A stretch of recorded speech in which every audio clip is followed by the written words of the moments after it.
Warm Christian greetings to our uniting churches here in the Hawkesbury Mission Zone. In particular, Ebenezer Pitttown, Riverston, Windsor and St David's, Currajong Heights. People have been asking me, how do we come out of lockdown? Do we have a roadmap moving forward? After prayer and discernment, I would like to offer this to our Hawkesbury churches. As I think through how we move from our stay-at-home orders into the rest of this year, I would like us to encourage us all to think more deeply about what the possibilities in God might be, not just for the next 3 months, but into next year. I recognising the yearning for regathering in our respective churches, for our worship and for our fellowship.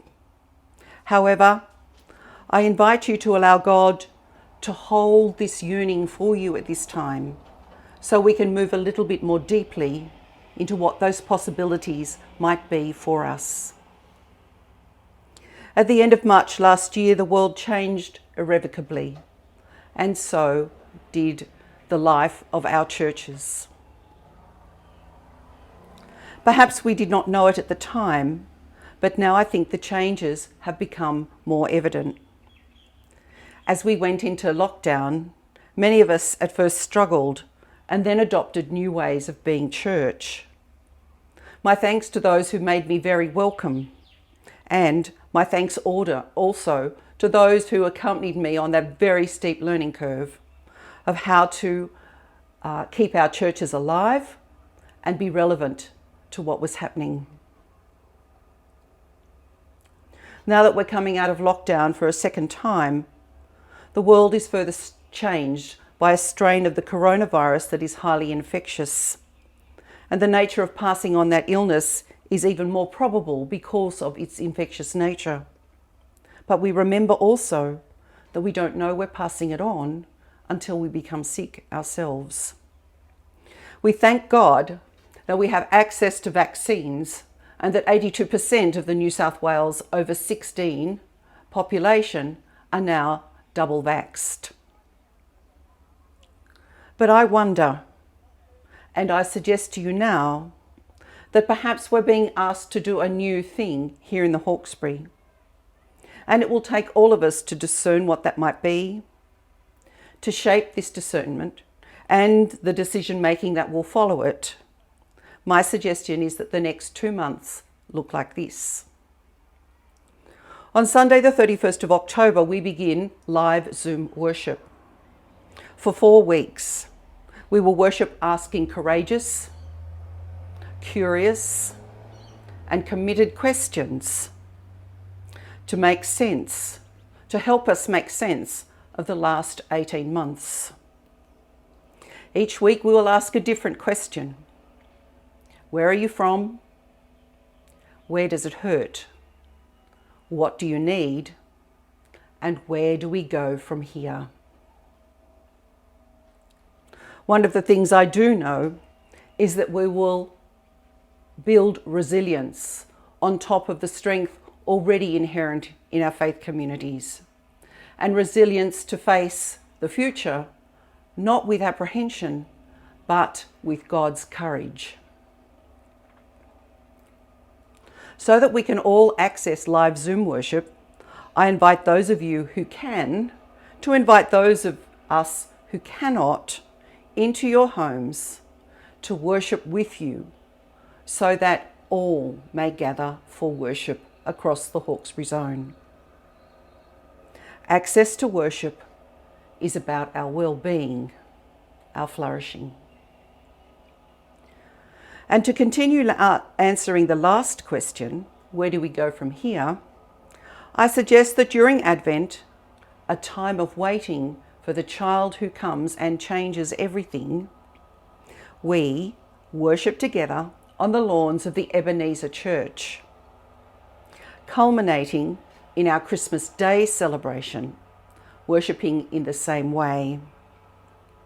We will be able to worship more freely, sing and share Holy Communion without having to worry about vaccination status, without having to worry about whether the ventilation in our churches is adequate. We will not know the effects opening up of society will have, and no one has a crystal ball. Yet what has crystallised for me has been prompted by the lectionary readings for this week. The lectionary stories of blind Bartimaeus and the final section of Job. For Bartimaeus, it was about being able to access Jesus for healing, the healing he was looking for and the healing he received. Even though the disciples did not want him there, he was persistent because we all deserve access to Jesus. And to quote Job, after Job's questioning of God and God's wisdom, he says, "I was talking about things I knew nothing about, things far too wonderful for me." The flourishing of being in God is still a mystery that we will never understand fully, but we need to make sure it is there for everyone. Gathering for worship on the lawns of the Ebenezer Church is about access and equity. People who might not want to come to our church buildings, who still might feel reticent about gathering together, may feel more alive and more engaged with worshipping outside. It's about gathering as many people as possible together for worship.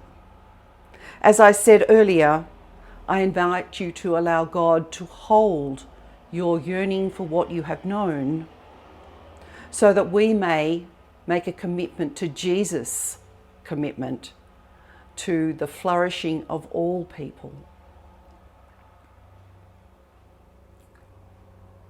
Regathering is about Jesus' values of access to worship for all and about the equity of being in God and God's flourishing. It's the same as inviting people into our homes for live Zoom worship. I am interested in comments or further suggestions from anyone across our zone. And I would also like to encourage church councils to consider these my guiding principles at this time, to discuss, to discern, to pray about how we might all move forward together. Let's hope we can make a decision by the end of next week. So blessings for your discernment, blessings as you discuss, blessings for our decision making. Alleluia.